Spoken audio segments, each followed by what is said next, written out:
হরে কৃষ্ণ। বন্ধুরা বন্ধুরা ঘরে সুখ শান্তি সমৃদ্ধি চাইলে এবং কি ঘরে উন্নতি চাইলে গণেশ চতুর্থীর দিন ভুল করেও করবেন না এই কাজগুলি। কারণ আপনার এই কাজ করার মধ্য দিয়ে সকল শুভ কাজ অশুভ হয়ে যাবে এবং কি আপনার সংসারে চরম ভয়ঙ্কর দারিদ্রতা নেমে আসবে। আর এই গণেশ চতুর্থীর দিন এবং গণেশ পূজায় কোন কোন কাজ করা একেবারেই উচিত নয় তা জানতে ভিডিওটি সম্পূর্ণ দেখুন। আশা করছি বন্ধুরা এই ভিডিওটি আপনাকে সমৃদ্ধ করবে। আর যদি আপনি এই ভিডিওটি দেখে সমৃদ্ধ হন এবং কি ভিডিওটি যদি ভালো লাগে, অনুগ্রহ করে ভিডিওটিতে একটি লাইক করবেন।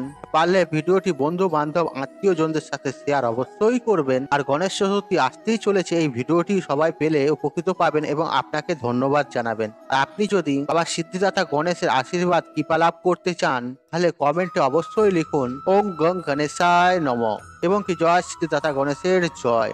চলুন বন্ধুরা ভিডিওটি শুরু করা যাক। বন্ধুরা গণেশজির পূজার সময় সবসময় মনে রাখবেন আর গণেশজির সর্বদাই বসা মূর্তি বাড়িতে আনবেন।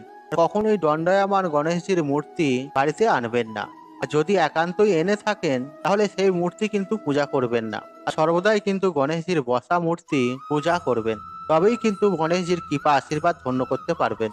এবং মূর্তিটাকে যখনই আপনি বাজার থেকে বাড়িতে আনবেন আর অতি অবশ্যই একটি কাপড়ের অথবা কোনো পেপারের দ্বারা আর সেই মূর্তিটির মুখ ঢেকে রাখবেন। আর যতক্ষণ পর্যন্ত না আপনি গণেশজির মূর্তির অভিষেক করছেন ততক্ষণ পর্যন্ত সেই কাপড়টি বা পেপারটিকে গণেশজির মুখ থেকে সরাবেন না।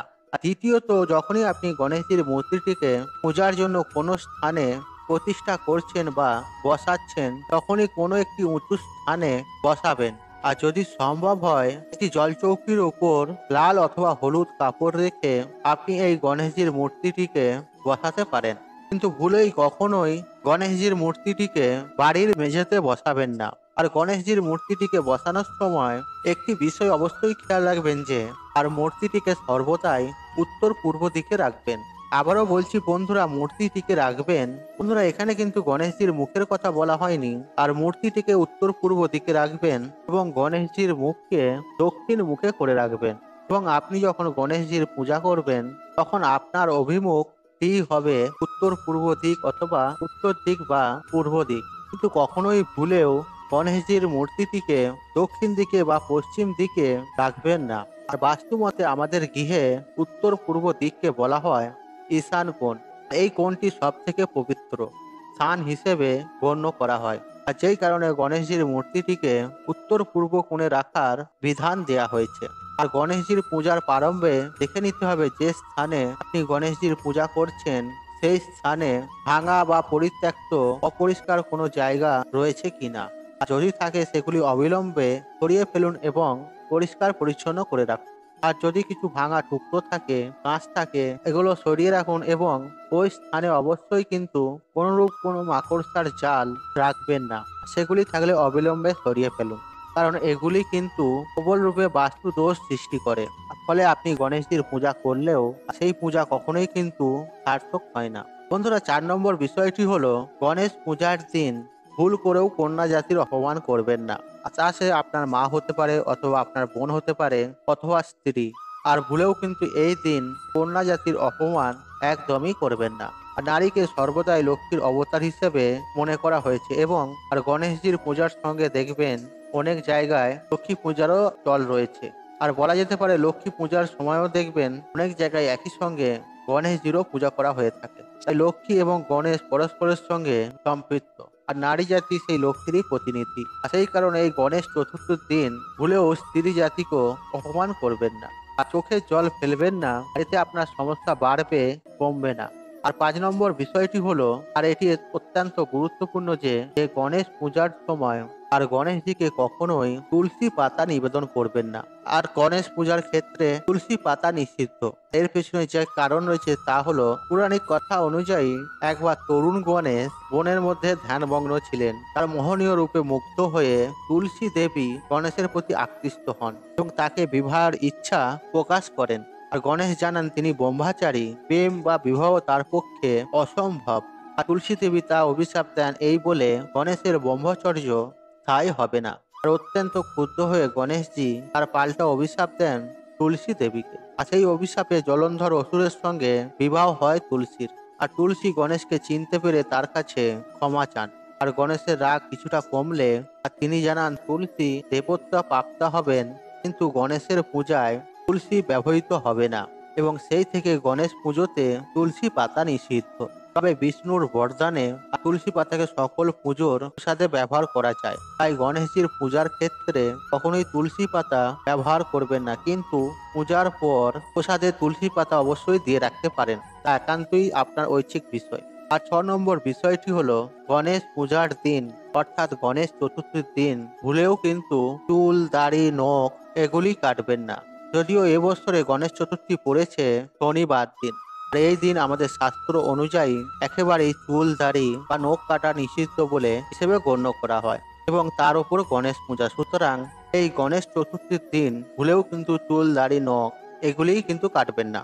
আপনি গণেশ চতুর্থীর আগের দিন অথবা পরের দিন রবিবার এই সমস্ত কাজ করতে পারেন, কিন্তু গণেশ চতুর্থীর দিন একেবারেই নয়। এটাকে অত্যন্ত অশুভ হিসেবে গণ্য করা হয়। 7 নম্বর বিষয়টি হলো এই গণেশ চতুর্থীর দিন যদি আপনি কোনো উপহার পান বা কোনো উপহার স্বরূপ কোনো অর্থ পান, সেই উপহার কিন্তু কাউকে দিয়ে দেবেন না। যদি কিছু অর্থও পান, সেই অর্থ সম্পূর্ণটা কিন্তু কখনোই কিন্তু খরচা করে ফেলবেন না। এই দিন যে অর্থ আপনি উপহার স্বরূপ পেলেন তার থেকে অবশ্যই কিছুটা সঞ্চয় করুন। আর গণেশজি আমাদের সঞ্চয়ে সমস্ত ব্যয় হতে শেখান। এই দিন আপনার গৃহের আঙিনায় যদি কোনো দিন দুঃখী অসহায় মানুষ আসে, তাকে কিন্তু কখনোই খালি হাতে ফিরিয়ে দেবেন না। আপনার সাধ্য ও সামর্থ্য অনুযায়ী তাকে কিছু অবশ্যই আপনি দান করবেন। কারণ বন্ধুরা, দান ধর্ম পরম ধর্ম, আর পবিত্র দিনে যে কোনো দান অক্ষয় হয়ে থাকে। বন্ধুরা, 8 নম্বর বিষয়টি হচ্ছে এই গণেশ চতুর্থীর দিন কখনোই কিন্নরদের নিয়ে উপহাস করবেন না এবং বাড়ির যারা বয়োজ্যেষ্ঠ ব্যক্তি, গুরুজন, পিতা মাতা এবং কোনো জ্ঞানী ব্যক্তিদের কখনোই কিন্তু এই দিন অপমান করবেন না। এই পবিত্র দিনে যদি আপনি তাদের অপমান করেন বা অশ্রদ্ধা করেন, একদিন হয়তো আপনি নিজেই সেই অপমান ও অশ্রদ্ধা পাত্র হয়ে উঠবেন। আর 9 নম্বর বিষয়টি হচ্ছে গণেশ পূজার সময় পূজার সামগ্রী বা নৈবেদ্য কখনোই কোনোরূপ ভাবে লোহা, স্টিল ও অ্যালুমিনিয়ামের পাত্রে রাখবেন না। আর সর্বদাই চেষ্টা করুন কাঁসার, পিতল অথবা আপনি মাটির পাত্রেও রাখতে পারেন। বন্ধুরা, 9 নম্বর বিষয়টি হচ্ছে এই গণেশ চতুর্থীর দিন কিন্তু কখনোই কিন্তু চাঁদ দেখবেন না। চাঁদ দেখা কিন্তু নিষিদ্ধ। আর এর পিছনে কিন্তু অবশ্যই পৌরাণিক কথা রয়েছে, যা বলতে গেলে ভিডিও আরো বড় হয়ে যাবে। আর এই বিষয়ে পরে আলোচনা করব। এবং সর্বশেষ, গণেশ পূজার দিন কখনোই কিন্তু আপনি ঝগড়া, বিবাদ বা অশান্তি করবেন না। এগুলি থেকে শতহস্তে নিজেকে দূরত রাখুন। এই জন্য অবশ্যই এই দিন আপনার ক্রোধকে, যে রাগকে নিয়ন্ত্রণ রাখার চেষ্টা করুন এবং কি আপনার বশীভূত করে রাখুন। কারণ এই ঝগড়া বিবাদের মূল কারণই হলো আপনার ক্রোধ। আর যিনি নিজের ক্রোধকে নিয়ন্ত্রণ করতে সক্ষম হন, তিনি অন্যান্য বিষয়কেও নিয়ন্ত্রণ করতে পারদর্শী। আর এই দিন কাউকে নিয়ে উপহাস করবেন না এবং অবশ্যই এই দিন আমিষ জাতীয় খাদ্য এবং নেশা জাতীয় বস্তু থেকে দূরত থাকবেন। আর গণেশজির কৃপা আপনার ও আপনার পরিবারের উপর সদা সর্বদাই বর্ষিত হোক, এই কামনাই করি। বন্ধুরা, আশা করছি এই ভিডিওটি আপনাদের ভালো লেগেছে। তাহলে ভিডিওতে একটি লাইক করুন, একটু কমেন্ট করুন, শেয়ার করুন এবং বন্ধু বান্ধব, আত্মীয়জনদের সাথে শেয়ার অবশ্যই করুন। মনে রাখবেন, আপনার একটি শেয়ার অনেক মানুষকে উপকৃত করে তুলতে পারে। আপনি যদি আমার চ্যানেল নতুন হয়ে থাকেন, তাহলে চ্যানেলটি সাবস্ক্রাইব করুন এবং পাশে থাকা অন রাখুন, কারণ নিত্য নতুন ভিডিও সবার আগে দেখার জন্য।